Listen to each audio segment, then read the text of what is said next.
Welcome to the Opportunity Podcast, where entrepreneurs come to learn from real buyers, sellers, and industry experts on the lesser-known growth opportunities to build their online business empires. We'll uncover tactics veteran online business entrepreneurs have used to build, buy, flip, and sell their way towards personal wealth. Sit back, grab a coffee, and get ready to uncover hidden growth secrets. The Opportunity Podcast starts now.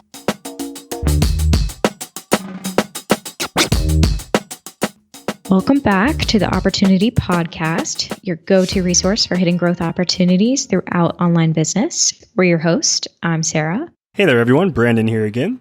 Yeah, and thanks everyone for joining us for our latest episode. Today, we will be speaking with a special guest. We have Barry Dean, who is the CEO of Product Advisor, on the call with us today, and he's the owner of a large portfolio of Amazon Associates businesses. Barry's going to go over how to successfully build and run a portfolio of Amazon Associates businesses, which is something I'm really excited to talk about today, Sarah. Yeah, absolutely. We're going to be going over some pretty cool stuff, some things you can expect to learn today. We're going to be going over how to lead operations for your own content team, how to start small and scale a growth-focused portfolio, and the secret sauce to finding great Amazon Associates acquisitions. All exciting stuff, Sarah. So before we get started and give away too much, let's dig into the interview and see what Barry has to share. And then at the end of this episode, we'll go over some of the best listings on the Empire Flippers marketplace that highlight the growth opportunities we've learned about here today. So let's get started.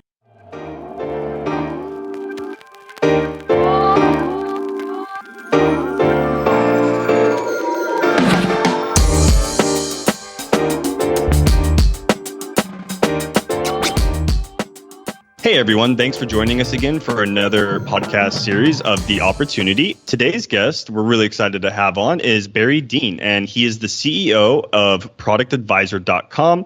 Thanks for coming on the call today, Barry. It's really nice having you on. Excited to be here. Thanks for having me. Yeah, thank you so much. So before we get into the meat of this podcast episode and talking about running a portfolio of businesses and managing multiple digital assets under one entity, let's go ahead and get our listeners a little bit of introduction to who you are and your background story and where you got started in online business. Sure. I guess it really started as a kid when I would build websites for fun. So when I was in grade school, I built like anime websites, punk rock websites, stuff like that. And then right after school, I went straight into the workforce, do it as a full stack developer and doing SEO, online marketing. So my professional background was already geared towards that. And then I was just looking for investments, like instead of buying stocks, what was something better? And I came across purchasing websites as like passive income source. And that's what I've been doing for 4 years since that day. That's really awesome that you got your start at building websites and a background with SEO. And maybe introduce me to how you became a portfolio business owner. Was it just something that after that first business, you just got that motivation and the drive to keep going and adding more into your portfolio? Or was it something that you just kind of fell into over time, seeing the progress of the current sites that you were working on at that time? I think that it basically just reached a point where I was continuously purchasing these websites, and as the income grew, it started to exceed what I was making as a full-time employee. So it was kind of like a side hustle that just grew big enough that I could quit my job. And then it kind of just went on from there. But it truly sprouted as a side hustle that just grew. And then now it's, even though that we own multiple websites, it's still pretty passive once the websites are set up and running. So that's kind of how it got started and where it's grown to today. That's pretty amazing. That's the ultimate dream, to go from side hustle to being able to leave your normal work to kind of having like a full-fledged enterprise, it sounds like, behind you. And that's kind of what I want to get into next. Would you introduce me to this portfolio that you have now? So walk me through the kind of businesses that you own and monetizations in your portfolio. Sure. So at this time, we're about 90% all Amazon Associates. And as everybody knows, they just changed their commission. So that was pretty tough. Yeah, but perfect timing from Amazon. Oh, yeah. Perfect timing with the global pandemic. No better time to change their commissions, right? Yeah, they did well. I mean, we could probably speak to that a little bit more later. But yeah, so we do primarily Amazon Associates. We try to cover all the primary niches, like the big ones like outdoor, kitchen, home appliance. So we try to get different coverage so that depending on the season, we always have a website that's in season basically. And that if there's any kind of switches in those categories from Amazon, like they change their commission in one category, we have some diversification. But of course, when they do it across the board, the whole portfolio suffers. So we're trying to still stick to the affiliate model, but just diversify a little bit away from Amazon. Yeah, that makes sense. I heard you say we a couple times. Are you doing this by yourself? Or you have partners, employees, or something like that helping you out? Yeah, so I have full-time writers, and I guess I'll call them content creators. Most of what they do is writing, but there's some like graphic design and whatnot. They work full-time, although they're virtual employees. So, we're not in an office or something. And they're a huge part of the business. So I definitely think of it as we. But I'm like the owner. I don't have any partners that are like financing these deals or anything like that. But I definitely have a team that helped me create all the content. There's no way I could do this by myself. Okay. And you're managing them by yourself, essentially. Yeah. All right. That's cool that you're able to have quite a large team under you. But like you said earlier, you've managed to sort of find the secret sauce for making that passive. So that's pretty impressive. Yeah. I mean, it's impressive the work that the team does. Like, in my opinion, so we focus primarily on SEO. And I think over time, Google's already shown this, that the better your content is, the more likely it is to rank. And they get better and better at that over time. I just rely on this team. I give them very straightforward instructions, write an article about, kitchen appliances or something like that. And then they just produce beautiful content for me. So it's really impressive the work that they do. I'd love to take credit for it, but it's their work, not mine. Yeah, it's really great to hear that, you do have a solid team behind you that's, able to help you scale your portfolio to the level you have. And I'm curious, where are some of the sources or maybe some of the places aside from Empire Flipper's marketplace did you locate these acquisitions? Were they on other marketplaces or through private sales? Were a majority from brokers themselves? My portfolio over the years has been a mix, mostly websites that we built from scratch or websites that we bought from various marketplaces, Empire included, but there are others. And the private deals, they're very rare. But some of the best ones are also private deals. You got to work a lot harder. Now, you said you have to work a little bit harder with some of the private deals. So what are some of the benefits that you've experienced by going through a broker such as us to acquire these types of digital assets? Well, by far, the most valuable piece is just the sheer volume of deals that you get to look through. So in private deals, you're doing your own research on individual websites, trying to contact the owner, hoping that, they'll trust escrow or even entertain. So there's all sorts of problems there. But with a broker, all the deals are there and there's a large amount of trust in the facilitation of the transaction. So like that trust is the most important because, you could have huge listings, but if there's no way to actually transfer potentially millions of dollars of value without a high degree of trust, it would be impossible. So the broker is so important in facilitating that. Yeah, I completely agree with you on that. But I'm curious, you have this team now, you have a team of designers and other workers that are in the background kind of managing maybe some of the nuanced tasks associated with like product research or maybe even writing these articles for themselves. But I'm curious, so why was it that content sites have ultimately just been your bread and butter for your portfolio? Why not use this team or utilize this team to build out a different type of monetization, say like an e-commerce store or maybe even a drop shipping type site? Sure. The simple answer is just around my circle of competence. I've never done anything with e-commerce. I have no background in it. I couldn't train somebody on how to build a great e-commerce store. But when it comes to content sites, I have a background. I have experience where I can hire the right people. I can train them and lead them in a way that will actually produce a great product. Whereas I know for a fact there are great opportunities in e-commerce, FBA, you name SaaS, like there are great opportunities there, but it's just not within my circle of competence. So I'm not comfortable with it. And there's plenty of opportunity in content. So I don't see any reason for me to move out of it. Yeah, I think that's a great point. That was something that we've spoken to a couple buyers recently, and that they seem to echo the same sentiment, that it is, you sort of come to the table with what you know you can do, what you know you can leverage, and then you just see how far you can get with it. And it sounds like, so far you've been doing an amazing job with it. including this sort of story I really want to get into next. I understand that you've bought a couple different businesses from us, but one in particular had a pretty amazing trajectory. So could you just walk me through the business that you bought from us that you were able to flip for quite a handsome profit? It was the first business that I purchased from Empire in the kitchenware niche, Amazon Associates. A few things struck me about this deal, and this is the only type of deal that I purchase, is I saw it as incredibly undervalued.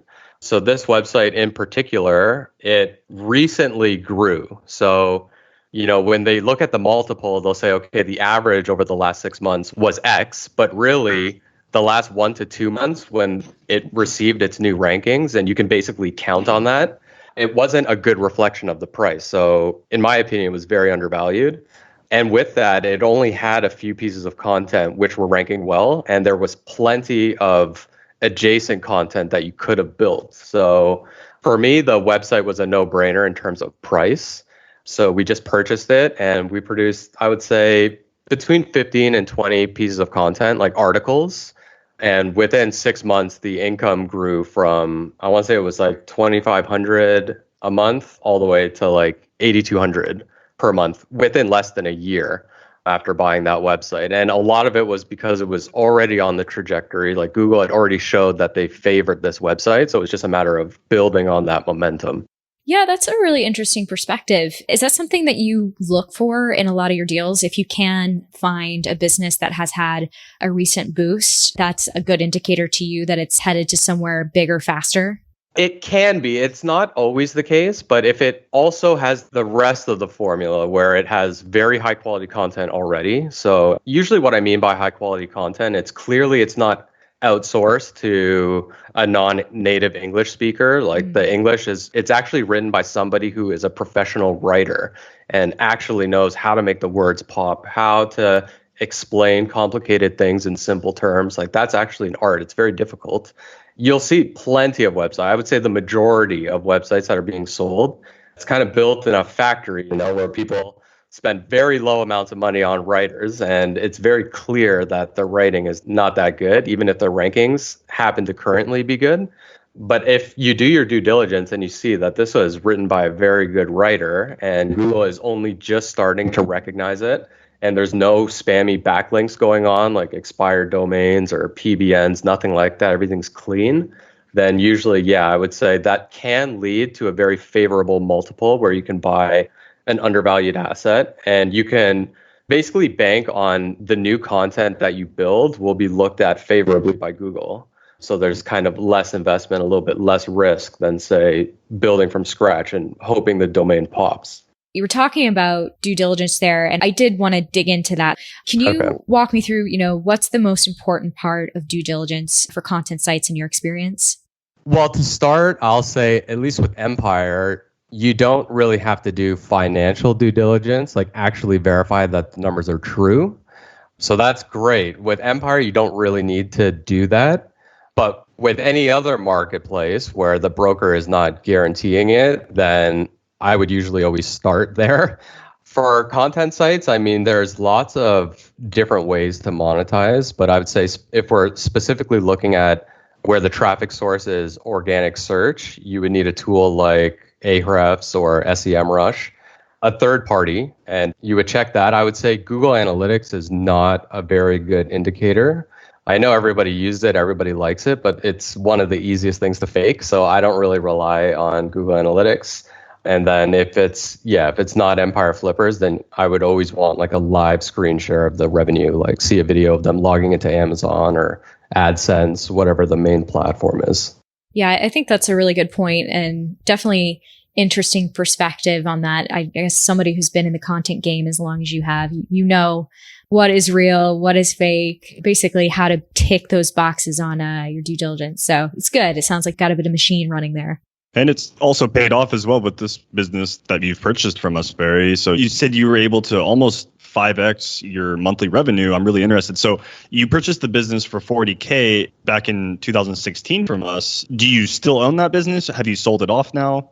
Yeah, so that business was sold. I held it for approximately 1 year, and then we sold it for $225,000, just about 13 months later. Wow. Wow, you purchased it for 40,000 and you sold it for 225,000 about a year and a half later. That's a great ROI.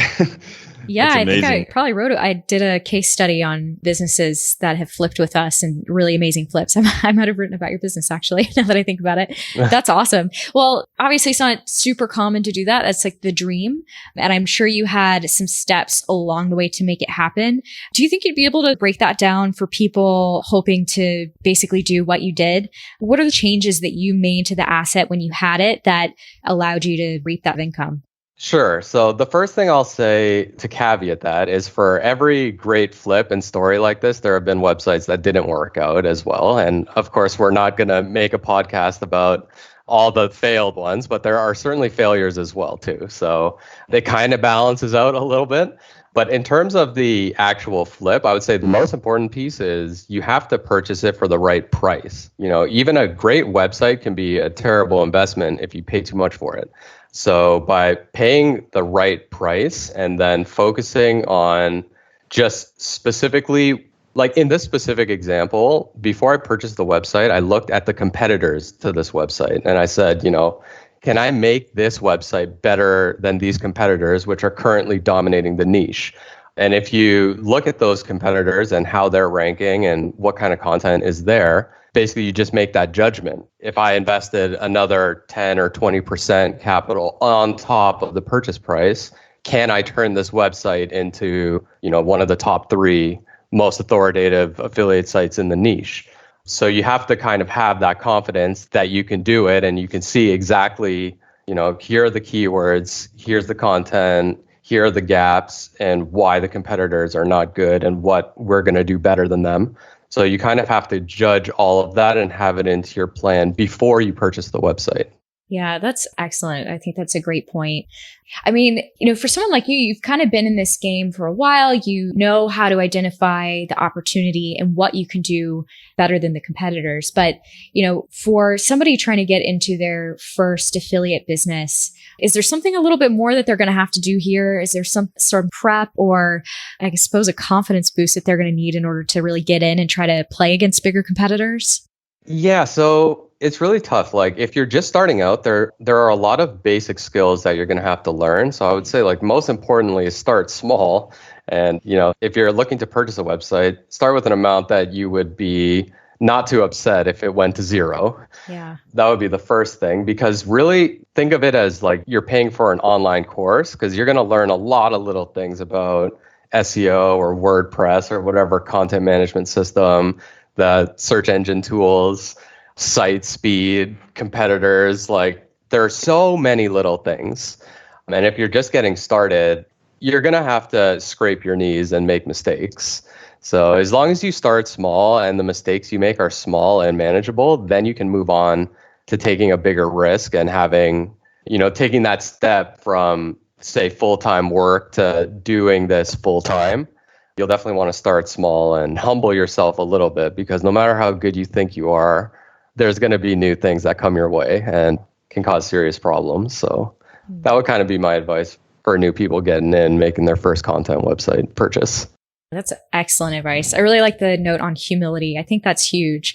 We were talking to a buyer recently who's talking about his excitement getting into is also in the affiliate space. And, you get really hyped up. It's like, I'm going to make $1 million in a year and I'm going to quit my job and I'm just going to not work. And I had this affiliate site making me money, but then it's usually not how it plays out. I'm sure you can attest to that. It's the knee scraping, like you said. And it sounds like it doesn't even matter really what level that you're at, that you're going to hit those challenges, which is actually something that I do want to make sure that we cover here. Because you mentioned earlier the Amazon associates changing their commission structure. And I'm sure there's been many more challenges, especially in 2020, that's come along the way. So walk me through some of the challenges of having a large portfolio and how do you just overcome those? Sure. When you have to talk about humbling yourself, you have to realize that so much of what goes on in an online business, there's so much that's out of your control.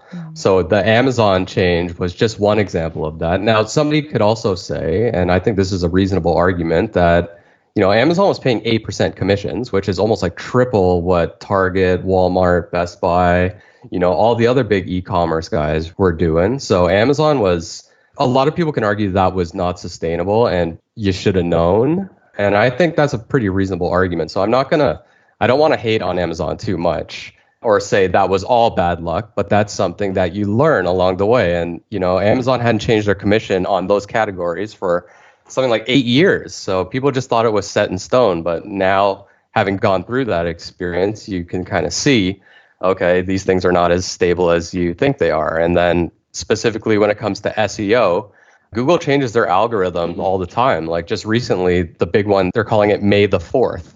And suddenly, websites which could have been making, one algorithm update can drop your traffic by 70 to 80% overnight, no matter how good it is. And you don't really have a full understanding of how Google is making these changes and what you're supposed to do. So that has happened on plenty of occasions.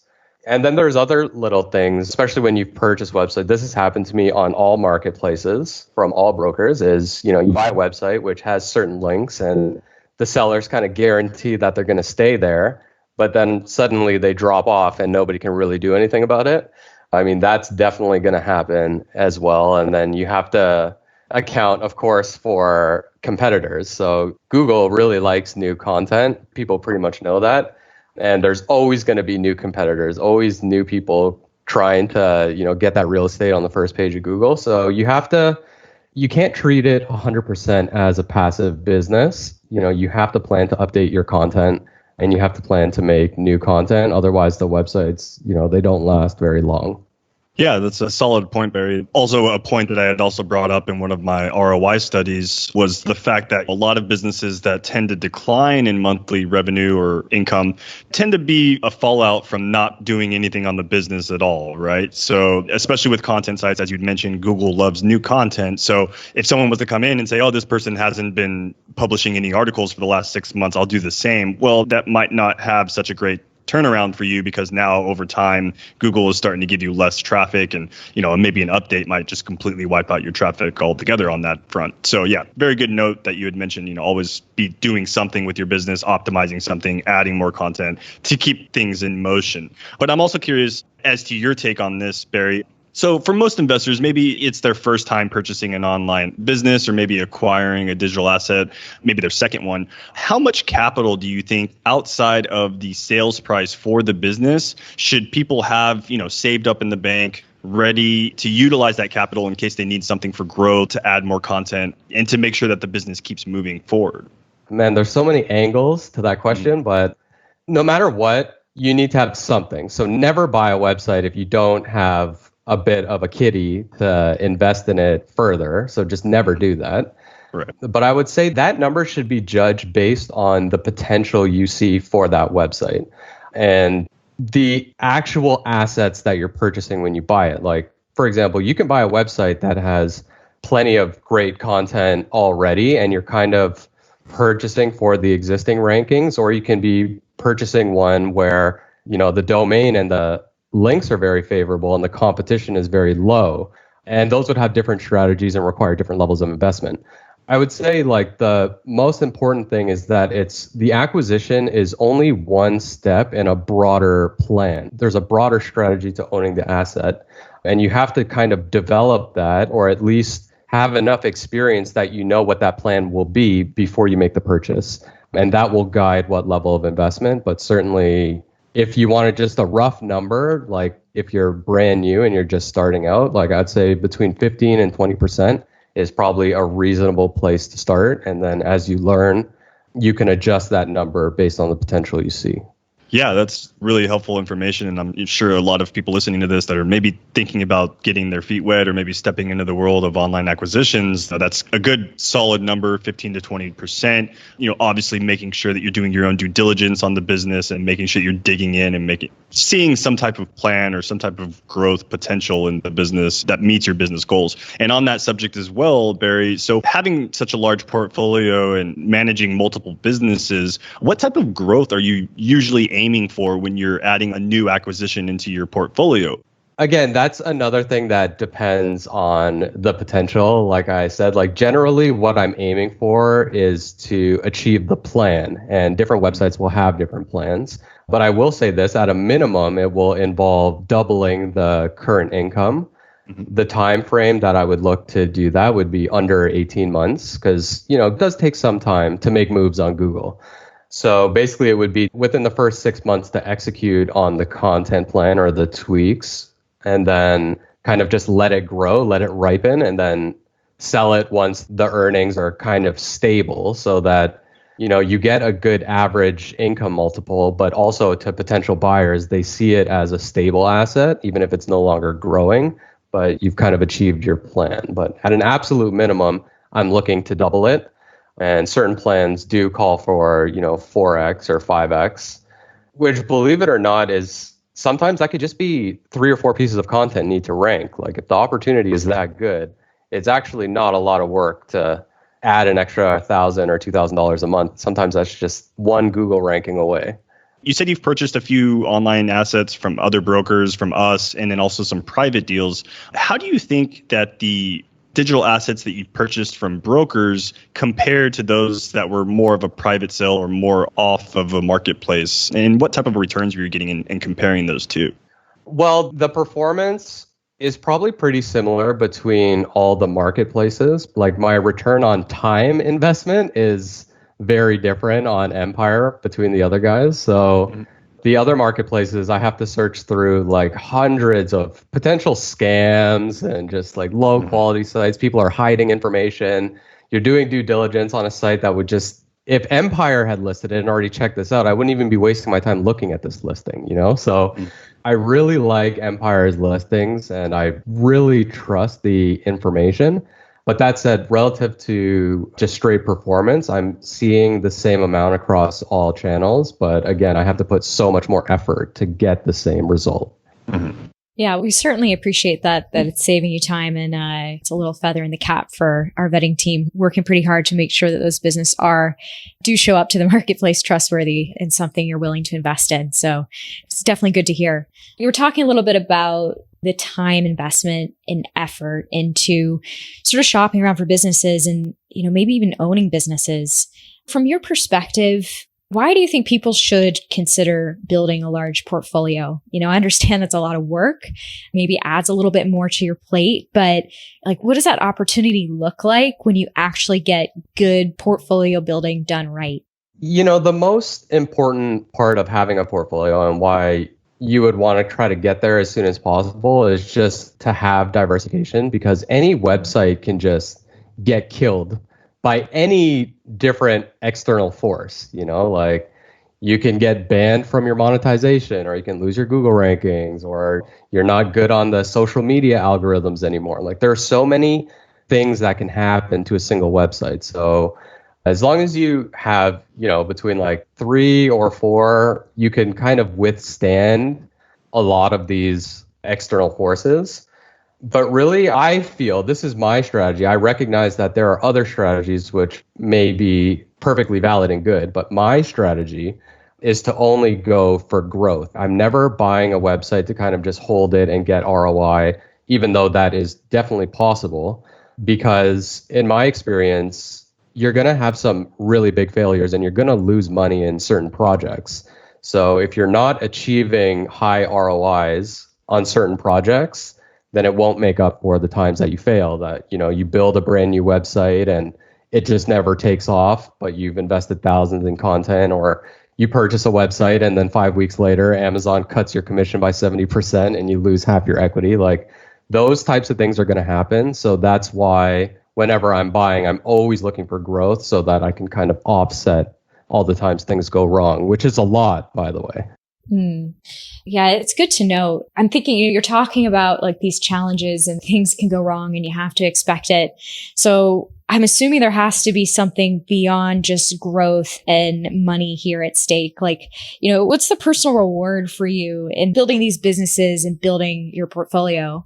Yeah, well, the big thing is by far the lifestyle that it can afford you, like if you're really successful at this, I just smile on how much potential is out there, like how much money some people are making. But for me, I'm not really too interested in, being the next guy with 6 Lamborghinis in his garage. But if I can never have to commute, only work on things that I like and that I enjoy, make my own schedule and have, a very comfortable living, like all of those things really sound perfect. And they're very achievable, in my opinion. Like, I'm actually quite surprised that more people don't do this. I understand it seems risky, but like once you are actually in the weeds of like running the websites and, building content, hiring writers and stuff, like it's not that hard of a job to do. Yeah, so kind of pushable. Like it's risky on one end, it's not too difficult on the other, but it offers all sorts of benefits. Yeah, it sounds like a lot of control. Like you're kind of getting your life back on your own terms in some really rewarding ways, because it's not the 6 Lamborghinis in the driveway, like you said. It's like it's the lack of commute. It's the living comfortably. It's designing your life and your projects in your own way. So personally, that's one of my favorite things to hear about from buyers and sellers who come to us, and just seeing it across the industry. It seems like the ultimate life hack. I guess I'm biased because I work for Empire Flippers, but I like to think that online business is kind of that. It's a little bit of the key, like you said, people, for some reason, they're not doing it, even though it's there. Yeah. Amazing how many people don't realize they could be building a life that they want with just this, not simple, but going the online business route. I digress. Maybe that's just my personal opinion. How about this? So your future goals for your portfolio, I mean, do you have anything in mind? Do you have like a vision for yourself of where you want to be with this in 5, 10 years down the road? Well, it's so hard to say. I don't think I am nearly smart enough to know kind of what the internet's going to look like in 10 years or even 5 years. So I don't really have any idea.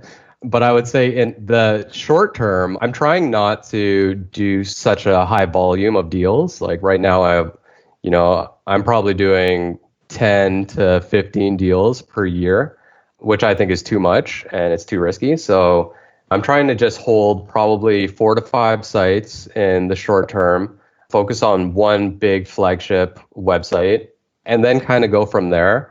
A lot of times, the decision to buy or sell a website is just opportunity based. Like I don't really have plans to buy a website right now, but if on Monday morning Empire sends me an email and there's like just the sickest deal I've ever seen, I'm gonna buy it. So yeah, I'm just gonna roll with the punches and hopefully keep working with partners like you guys. Well, that's awesome. As the 2 people on this call that actually work on those listings and those Monday emails, it's a rewarding thing to hear. That's for sure. Someone's reading them and looking for 6 deals. That's great. I'm going to send you guys a screenshot of my calendar. It only contains one item, and it's the recurring reminder to check my Empire email. That's the only thing I have on my calendar. Oh my goodness. That awesome. Makes us so happy. If you send that to us, we will send it to like the entire company and say, look. And I'm sure it's going to get a big rise out of everyone. So that'd be cool. It's the only work appointment I have in my life is to just check that email. Oh, that's brilliant. Awesome. That's perfect. Yeah, that's really great. One last thing I did want to ask you though, Barry. So was there any like particular resources or maybe tutorials or courses or maybe some podcasts that you were listening to throughout these last years of, managing your businesses that have really helped you that our listeners might gain some value from as well? Oh man, I'm really not the source for this kind of thing. What I will say is I got much better results when my life was more balanced and not working like a madman all the time. I would just say that, let's say you're doing this as a side hustle. Okay. So you're the type of person who you work full time and then, you bought a website that you do in your spare time or whatever. I would say if you can find more balance and just like making sure that you're sleeping correctly and doing research into like staying healthy, exercising, this type of thing will actually improve your business results. Yeah. So I would tell people to focus there. In terms of business and whatnot, I don't have anything that I can recommend. Yeah, no, it's a solid point though, making sure that you stay on top of your health and then also your mental state. I mean, you control your mentality, you control your future. So of course, yeah, that's important to keep that healthy as well too. So really solid insight into that as well. And I think that was pretty much it. Was there anything else that you wanted to bring up, Barry, in this call that we might have missed? No, I think that's it. But I do want to iterate to listeners who are looking to get involved. Like this is a a great opportunity to actually like design your life and build the exact type of life that you want financially. But you also have to recognize like it is risky. You cannot get 30%, 40%, 100% ROI returns without taking on significant risks. So make sure you're mindful of that. And then I would also say we didn't actually get to cover it, but I was hoping to discuss telling people not to use debt to purchase their first asset. Under no circumstances should people ever do that. So I know that there's a lot of nice loans and COVID related funds available for people, and they're thinking, hey, I could just take this and buy a website. I think that's real bad news. So I would definitely advise against that if anyone was thinking of doing that. Yeah. Not a good idea to start off in the red, right? Yeah, you have to pay your dues. You have to learn before you do it, because if your first deal goes bad, now you're just stuck with debt and with no way to pay it. So that's not a good way to start. Yeah, I think it's a good note. It's also kind of like, I think it's worth noting that at least in the affiliate and content space, it's not like you usually have to take on tons of debt. Of course, unless you're buying, therefore you're investing. But if you're actually starting from scratch and you're doing it yourself, you can really bootstrap your way into making a bunch of money. So there's really no need to go into it thinking like most business equals debt, business equals something I've got to take out and then try to earn back. Like, no, the beauty of this monetization in particular is you can actually do it on your own and scrape your knees. Probably better to do that along the way than to just go into the deep end doing something you have no idea how to do. So yeah, I think that is a very solid point. Yeah, absolutely. Use your sweat equity. Don't use bank loans. Yes. Yeah, it's certainly undervalued. Sweat equity versus bank loans. Yeah, for sure. Well, this has been really fun, Barry. It's really cool to talk to someone who's, quite literally killed it, I think, in the affiliate space. And it sounds like you've really found your way. You're designing your life the way you want. I think we're going to have a lot of people really inspired by this episode. So thank you so much for coming on. Thanks for having me, guys. It's been great. Hey everyone, as promised, now that we've wrapped up the episode and learned about building a powerful niche site portfolio, we wanted to connect you with some of our best listings in the Amazon Associates and affiliate space. First up, we have listing 47639, which is a two-site package of affiliate and Amazon Associates businesses created in May 2015 in the news and education niche. So what's really interesting and a great opportunity with this business, not only does it show steady year-on-year growth in both revenue and traffic, but also it does come with some sources for an Upwork writer and developer. So you'll have the ability to have new content and then also have the ability to outsource this work to other VAs, and something that hasn't been done in quite some time as well. So this is an easy win that we see a lot of times on our marketplace when listings come on and the seller just hasn't had the time, or perhaps they've been focusing on other businesses or other projects that they have their hands in, and then just kind of lacking on adding new content, which could just be an easy win to get a very positive ROI right off the bat from owning the asset. Another cool thing about listing number 47639 is that it doesn't use any PBN. So this is something that we know a lot of investors or buyers tend to either go one way or the other on if this is something that they're interested in including within their investment, or if they just like to stay away from PBNs altogether and take a more white hat approach as far as their SEO is concerned. So also great opportunity with this listing in particular, based on it being in the education niche, is that it is strong, consistent, and always in demand, especially as now we're starting to see a transition into more educational tutorials and programs being taught in home or being taken in the comfort of people's homes with the current global pandemic that is happening around us. Yeah, absolutely.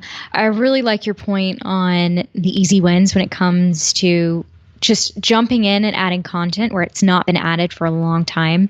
I think that really relates back to what Barry was talking about. You have to look at, your potential acquisition and just kind of get a picture of where the business is and where you can go with it right away. So for that one in particular, easy win, start adding content. That is obviously going to help the site.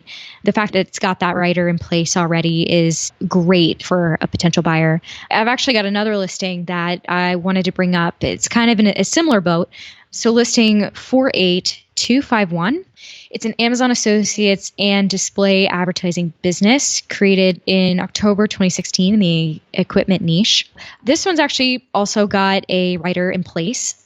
it's pretty cool. It's got everything sort of systematized. So they've kind of got like templates and things like that put in place for all the articles. So I think it's just easy peasy. You can really sort of crank out a lot of content if that's your desire. Again, writers there to help you sort of bring that to life. One of the coolest things about this business is it's got like a 17-year-old domain, as well as having traffic really well spread throughout the site. So those are two really great qualities. Not every content site is going to come with an aged domain with traffic that's well spread. So the fact that it has these two attributes, I think, is amazing for a buyer.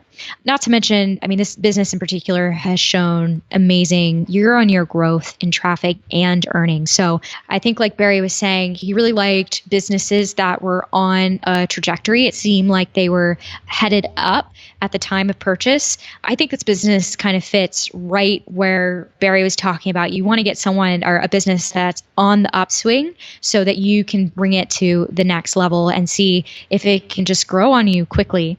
Another thing is, the site already has good SEO. So there's an included domain that redirects to the main site. Seller had bought this to merge content, and this helped the site's money pages rank #1 for a topic within the niche. So just having really good SEO in place, having the right redirects for the site, I just think this all bodes really, really well for a buyer who, maybe wanted to add this site to their portfolio, like someone like Barry, or just take this individual site under their wing. So yeah, I think we've got two really great examples of monetized content, Amazon Associates and affiliate sites here. So yeah, I think these two are great examples in any case. So absolutely. And yeah, coming from an SEO background myself as well, Sarah, it's great to see these types of businesses come on our marketplace. They've already have something established, a great foundation built around their efforts in these projects that they've created. And now someone can come in, a potential buyer can come in and really scale these businesses to their full potential, really taking their content and these listings to the next level and becoming an authority site. Yeah, absolutely. All right. Well, for everyone listening out there, just thanks so much for tuning in to another episode of the Opportunity Podcast. Yeah, we really hope you've gained some valuable insight to the opportunities that digital acquisitions offer. And if you'd like, click the link in the description or visit empireflippers.com/marketplace to learn more about these businesses or other listings currently live on our platform. Yeah, and if you enjoyed this episode, be sure to leave a comment and subscribe to this channel for more great content, and that'll be released soon. That's right. And until next time, we're your hosts. I'm Brandon. And I'm Sarah, and thanks for tuning into the Opportunity Podcast.